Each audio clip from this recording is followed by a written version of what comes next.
boqonnaan shan yeroo jalqabneetiin jennu mul'ata boqonnaa shan jalqabnaarraa boqonnaa afur irraa kan itti fufedha jechuudha. Manni qulqullummaa samii keessa jiru banamee jedhee boqonnaa afur keessatti jalqabe san ammallee itti fufa jechuudha. Boqonnaa afur keessatti saganni isa teessoo irra taa'uuf ta'ameera. Amma immoo boqonnaa shan keessatti achuma keessatti waan ta'e tokko itti fufaa arga jechuudha. Shan tokkorraa yemmus an isa mirga teessoo irra taa'e sanatti macaafa maramee taa'u tokko nan arge. Macaafni keessaaf duubaan caafamee erga cufamee immoo mallattoo torbaan maal ta'e ture jedha. Mallatteeffamee ture jedha. Baay'ee gaarii. Inni teessoo irra taa'e kun eenyu gaaf jennu immoo mul'ata boqonnaa afur yeroo jalqabnu achumaanis an hafuuraan nan guutamee kunoo teessoo tokko waaqa keessatti kaa'ame tokkos teessoo sanarra taa'ee ture jedha. Boqonnaa afur lakkoofsa namarratti. Amma isa tokkocha teessoo taa'ee jiru kana harka isaa mirgaa keessatti macaafni jira jechuudha. Macaafni kun caafamee mallattoo meeqaan cufameera? Mallattoo torbaan cufameera jechuudha. Mallattoo torban kanneen jaharraa qabnee mallattoon torba kunniin yeroo inni banamu ilaalleetiin jenne jechuudha.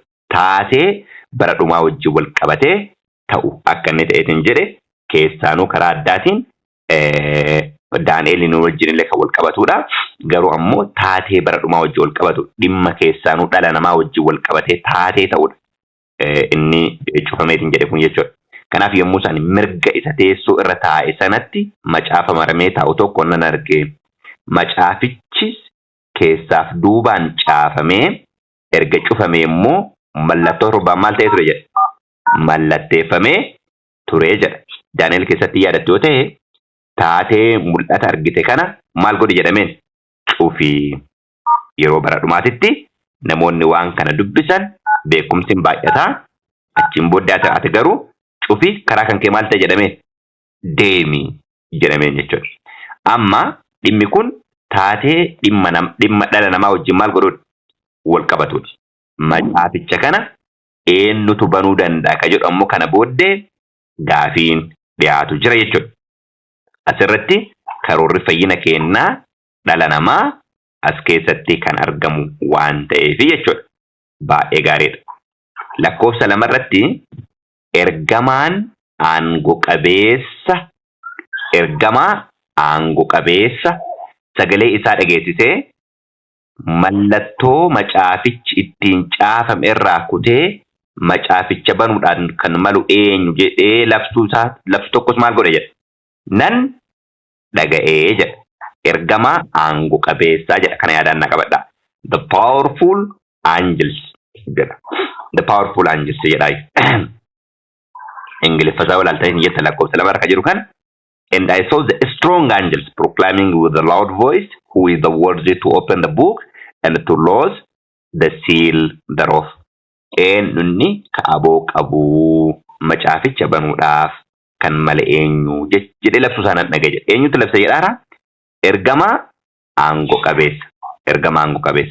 Ergamaan aangoo qabeessi kun eenyu labsaara kana? Yohaannis kana dhaga'e jechuudha. Waaqa keessa lafa irra lafa jalas tokkollee macaaficha banee keessa isaa ilaalu maal hin goone jedha. Hin dandeenye. Amma kana mee rogatti xiyyeeffannaadhaan haa laallu. Maal jedhaara? Samii keessa illee hin jiru, lafarra illee hin jiru, lafa jala illee hin jiru. Ka maal godhu? Macaaficha banee keessa isaa maal gochuu kan danda'u? Ilaaluu kan danda'u tokkollee hin turre jedha. Okay. Maal jennu? Amma boqonnaa afur keessatti wanti argine maal fa'aa argineera boqonnaa afur keessatti? Tokkocha isa teessoo irra taa'u argineera. Manguddoota 24 argineera. Uumama lubbuu qaban arfan ilaalleera. Baattuu ibsaa torban teessoo Waaqayyoo fuuldura jiran ilaalleera.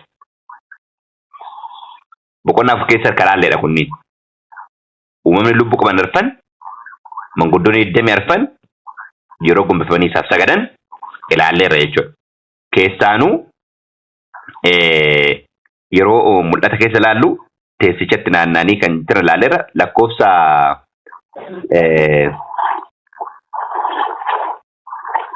okay.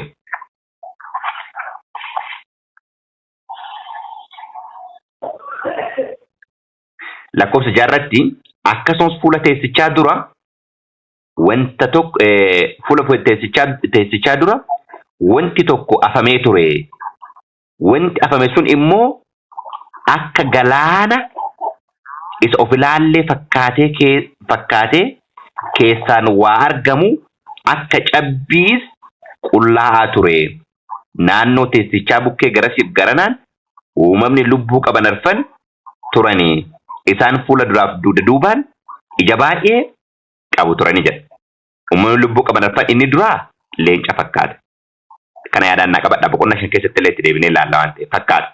Uumamni lubbuu qabu inni lammaffaan immoo tuntunnoo fakkaata. Uumamni lubbuu qabu inni sadaffaan fuula namaa fakkaata. Uumamni lubbuu qabu inni arfaffaan immootu joobera fakkaata. Kun Hisqeel boqonnaa 10 irratti dhandhee yeroo ilaalleet hin jenne maal bakka bu'a obboloota koo? Kiruubeloota. Cherubs jedha. Hisqeel boqonnaa 10 irratti yeroo ilaalleet hin jenne isaan kunniin maal bakka bu'anii akka jedhan arganii hin jenna? Kiruubeloota akka isaan bakka bu'aniit hin jedhan Hisqeel boqonnaa 10tti ilaalla jechuudha. Hisqeel boqonnaa 13 irratti yeroo namichi ol lixettis kiruubel gara harka mirgaa mana qulqullummaa isaa dhaabbatu turan.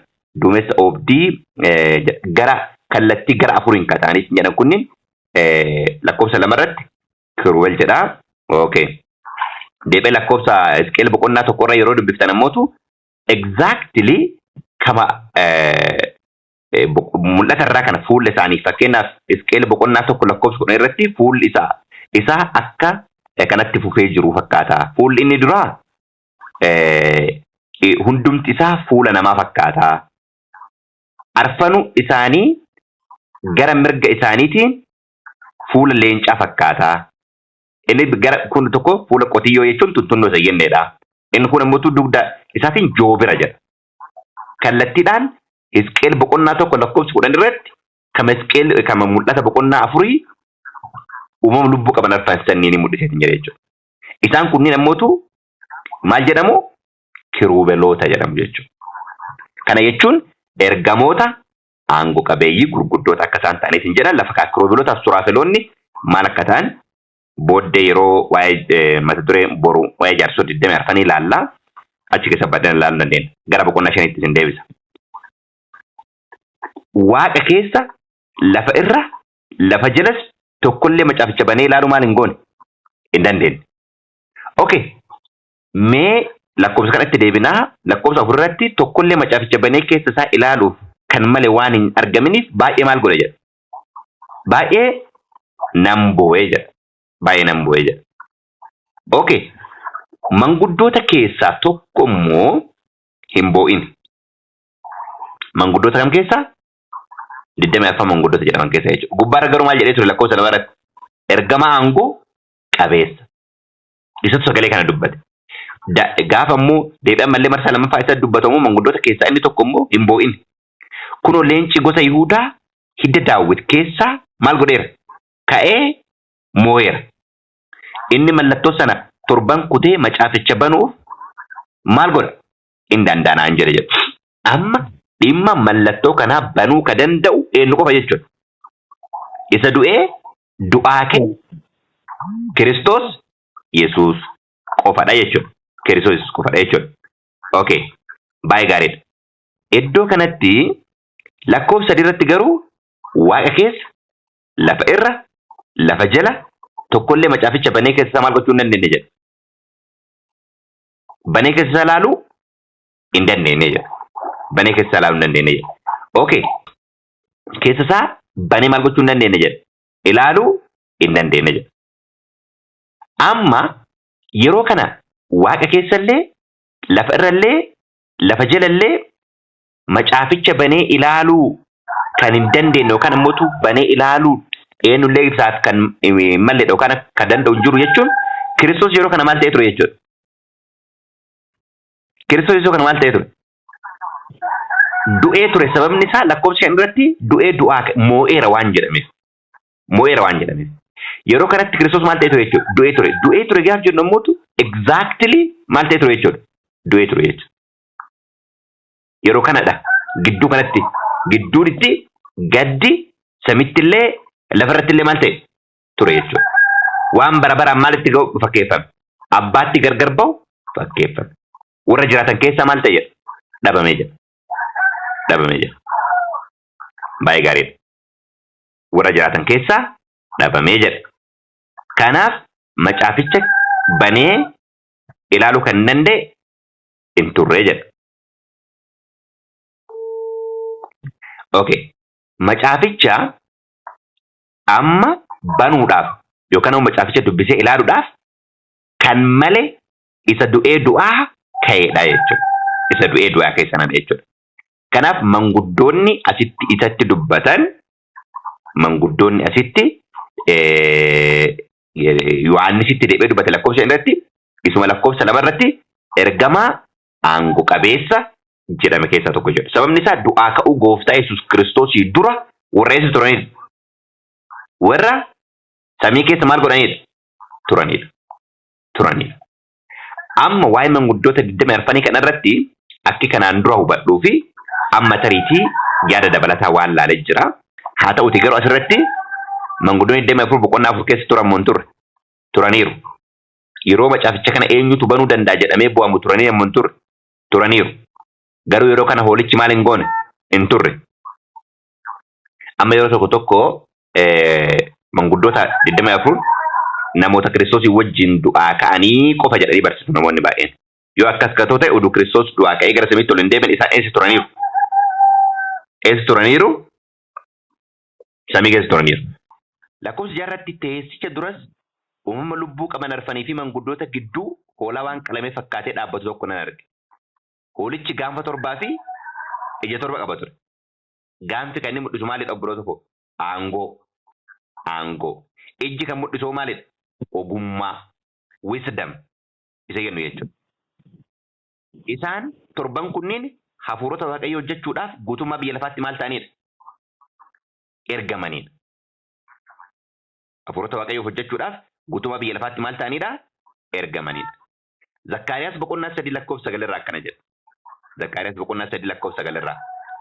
Kunoo dhagaa isaa an Iyyaasuu dura kaa'e tokko irra ijoo bishaan torbaatu jira. An dhagicha irratti caaffata. An guyyaa tokko biyya kana irraa yakka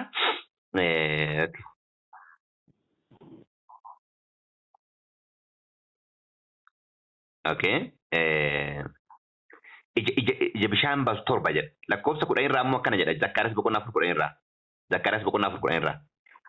Warri gaafa wanta xinnoo argatan tuffatan dhagaa fo'amaa harka Zarubaabel keessaa yemmuu argan immoo hin gammadu. Isaan torban kun ija Waaqayyoo warra biyya lafaa hundumaa irraa siif achi ilaalanidha jedha. Kanaaf Waaqayyo ija Waaqayyoo isa biyya lafaa irraa siif achi ilaalanidha kan jedhu isaan kunneen waan hundumaa iji Waaqayyoo inni bakka hundumaatti ilaalu bakka hundumattuu akka itti argu ta'eeti waan hundumaa garuu kan inni ittiin hojjetu karaa eenyuti? Karaa ergamootaati. Maal jedha macaafni qulqulluun? Hundee lafa dhaabbatee bantii caafiin isaa immoo bantii Waaqaa bira ga'u tokko arge jedha Yaaqoob yeroo dubbatu. Hundee kanarra eenyutu ol ba'aa gad deebaa ture? Ergamoota Waaqayyooti. Kanaaf waa hundumaa kan inni ittiin to'atee waa hundumaa kan inni ittiin godheetiin jedhu Waaqayyo karaa maal isaati? Karaa ergamoota isaati jechuudha. Karaa ergamoota isaati. Isaan kunneen immoo torba jedhee yeroo raawwateetiin jedhu karaa addaatiin waldoota torbaniif torba kan jedhu karaa biraatiin guutummaa akka ta'e beekamaadha.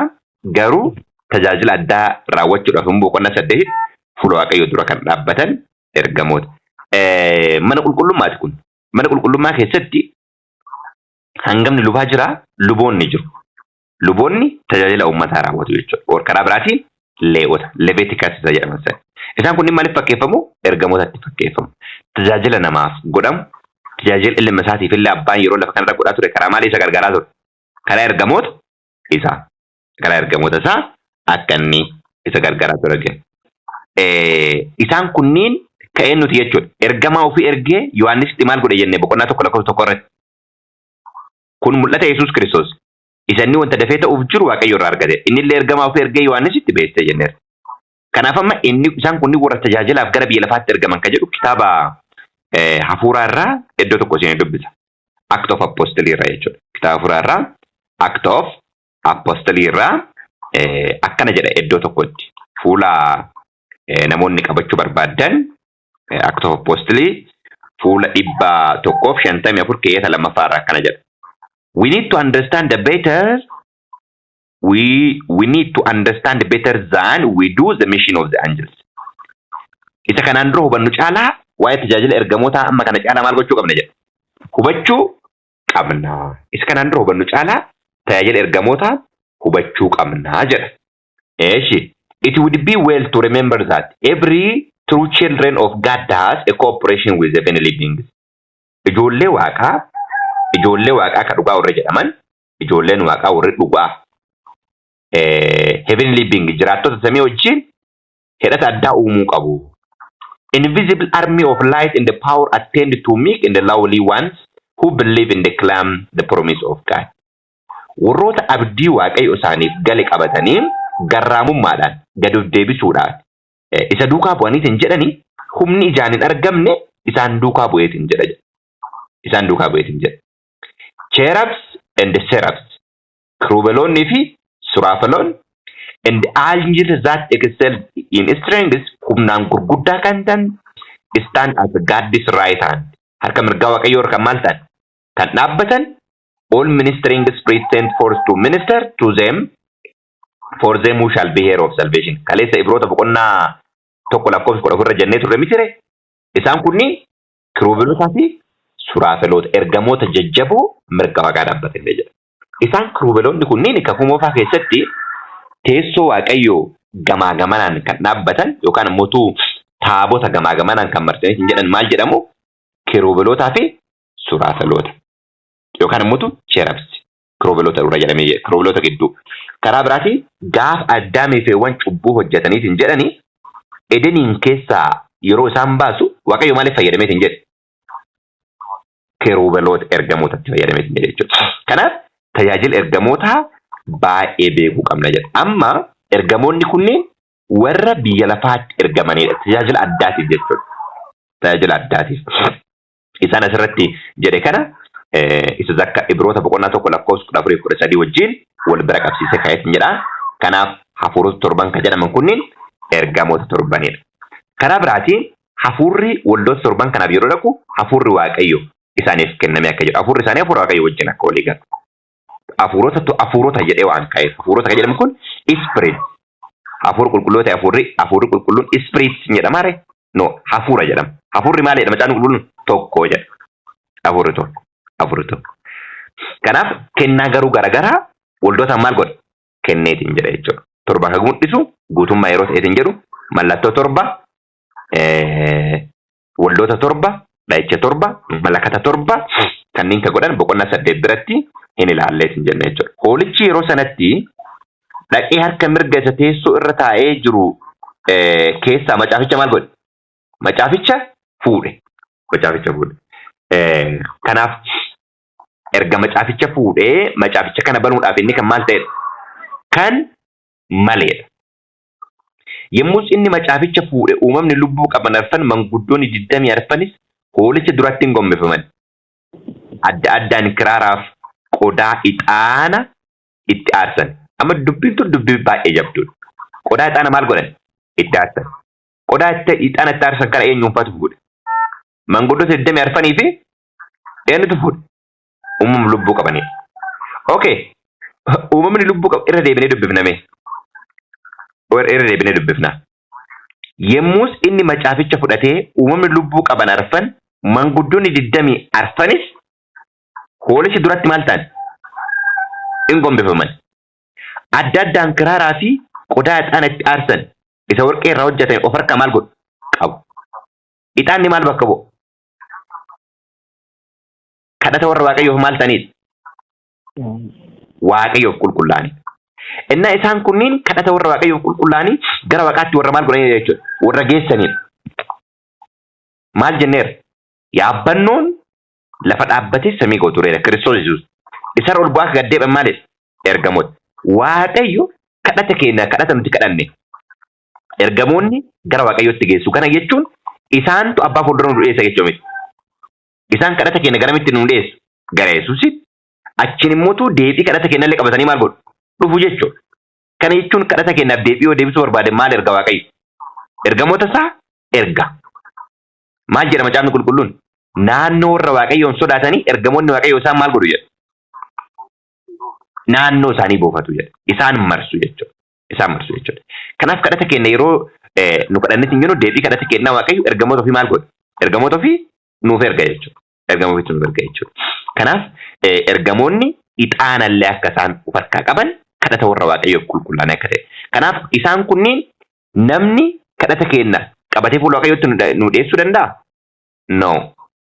Isaan kunniin tajaajila addaatiif delegeetii kataanidha jechuudha ergamoonni kunniin. Delegeetii kataanidha jechuudha. Lakkoofsa ixaana qodicha keessa guutees tures innis kadhata warra Waaqayyoof maal ta'anidha? Kadhata warra Waaqayyoof qulqullaa'aniiti jedha. Asumarraa yeroo dubbatu jechuudha. Isaan kanadha. Isaan kunniin special delegated angels akka isaan ta'anidha. Lakkoofsa galirratti isaan faarfannaa haaraa yommuu faarfatan ati macaaficha fudhachuudhaaf mallattoo isaa fuutee banuudhaaf kan malteedha. Ati ofii keetii qalamtee gosa hundumaa keessaa, afaan hundumaa keessaa, nama hundumaa keessaa, saba hundumaa keessaa namoota dhiiga keetii Waaqayyoof maal goote? Bitte. Namoota jedha asirratti. Ingiliffa King James Version yoo ilaaltani nu bitte jedha. Nu bitte. Kanarraa akka ka'e namoonni yeroo baay'ee isaan kunniin manguddoon 24 kunniin maalidha jedha? Nama jedhan jechuudha. Amma akka hubannaa kiyyaatitti ijoollee Waaqayyoo jedhamanii fuula Waaqayyootti kan dhiyaatan. Fuula Waaqayyootti kan dhiyaatan Iyyoob keessatti akkuma barbaadan akkuma ilaalla jedhetti akkasumas ta'e jechuudha. Isaan kunniin warra addunyaa adda addaa bakka bu'an yeroo ta'aniitiin jedhanii achi keessatti sila eenyutu argamutti ture? Addaamtu argamutti ture. Garuu iddoo Addaam eenyutu dhaqee achitti argame? Seexana. Eessaa dhufte jennaan lafarra maal godhee dhufe jedheen? Lafarra oliif gadi naanna'ee dhufe jedheen. Itti gaafatamummaa lafarratti silaa aboo qabaachuu Waaqayyo jalqaba eenyu kenne? Addaamiif kenne. Addaamiif kennee ture jechuudha.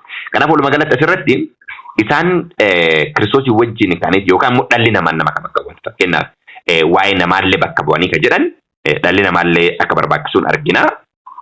Maaliif bakka bu'oota addunyaa guutuu yeroo ta'aniitiin jedhan jechuudha. Walumaa galatti manguddoonni 24 jalqaba oduu Kiristoos gara samiitti ol hin baane maal godhaniiru? Turaniiru. Boqonnaa afur keessallee turaniiru. Ammallee ixaana qodaa itti aarfamu kanallee harkatti maal godhaniiru? Qabataniiru. Boqonnaa 5 keessatti immoo ergamaa aangoo qabeessa jedheellee kaayera jechuudha. Kanni akkana laalleetiin jenna. Uumamni lubbuu qaban arfan kan jedhaman immoo kirubeelota akka ta'an Hisqeel boqonnaa 1 fi boqonnaa 10 akkasumas Isaayyaas boqonnaa 6 irratti suraafeloota jedheetiin jedhe jechuudha. Kitaaba raajii irraallee laalleerra boruu bal'inaa itti deebina.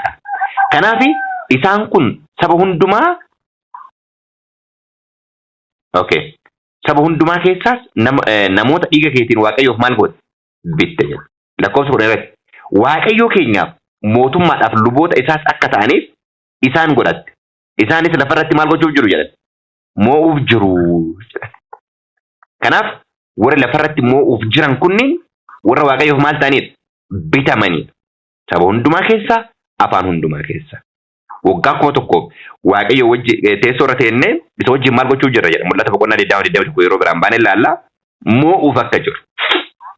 Inni kun moo'uuf ka jedhu kun karaa addaatiin dhimma qorannaa murtee wajjin illee kan wal qabatudha. Akkuma Phexroosiif waadaan galame jechuudha. Phexroosiif maal jedhame? Saba Israa'el 12 irratti maal gootu jedheen?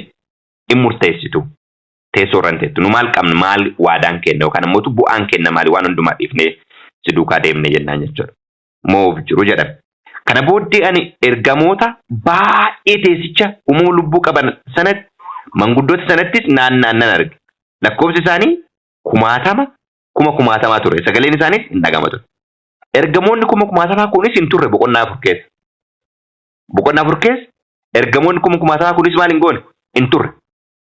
Sababni isaa yeroo Kiristoos du'aa ka'eetiin jedhu isa fudhachuudhaaf gara biyya lafaatti maal godhanii turan? Dhufanii turan. Gaafa inni dhaqu isa wajjin maal godhan jechuudha? Isa wajjin gara samiitti ol deebi'an. Komaandarii gaggeessaa ergamoota samii waan ta'eef jechuudha. Kitaabni raajii bifa kanaan lafa ka'eetiin jedha. Kanaaf ergamoonni kunis boqonnaa 4 keessatti ergamoota kuma kumaatamaa kana hin argitanii. Boqonnaa 5 keessatti immoo hoolicha wajjin akka isaan dhufan argina jechuudha.